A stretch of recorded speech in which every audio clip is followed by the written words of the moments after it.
নমস্কার বন্ধুরা, জবার পাঁচালিতে আপনাদের সবাইকে স্বাগত।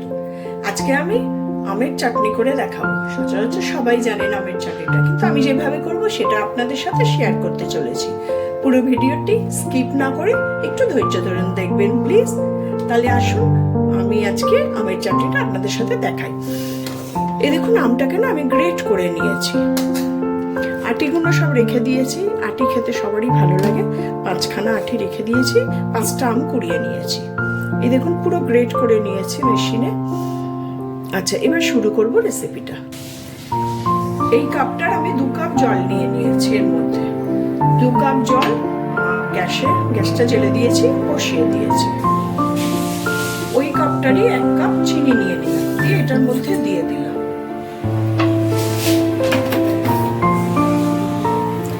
এবার এর মধ্যে একটু লবণ দেব।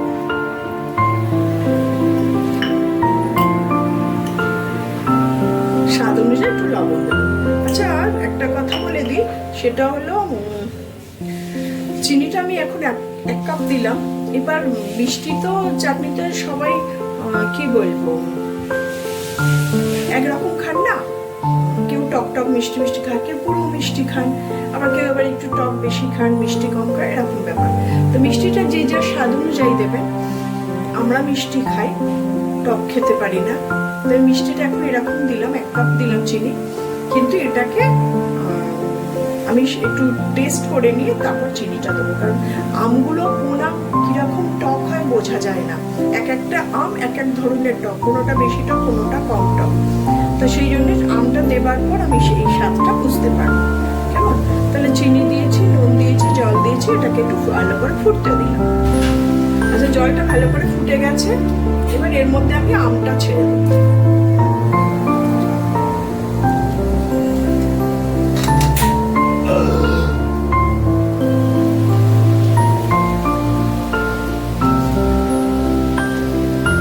আচ্ছা, আমাকে আরো 1 কাপ চিনি দিতে হবে, তার কারণ আমটা প্রচন্ড টক। এটা যে যার স্বাদ অনুযায়ী করবেন। আচ্ছা, আমার চাটনিটা কমপ্লিট। এর মধ্যে আমি এবার সামান্য জিরে আর শুকনো লঙ্কা গুঁড়ো করা ছিল, শুকনো খোলায় ভেজে, সেটা ছড়িয়ে দিলাম।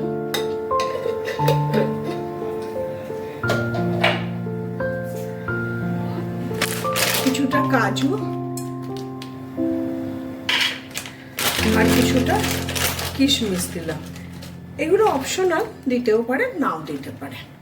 আমার চাটনি রেডি। এবার চাপা দিয়ে কিছুক্ষণ স্ট্যান্ডিং টাইমে রেখে দেবো। দেখুন আমার চাটনি রেডি হয়ে গেছে। ঠান্ডা করে এটাকে পরিবেশন করতে হবে।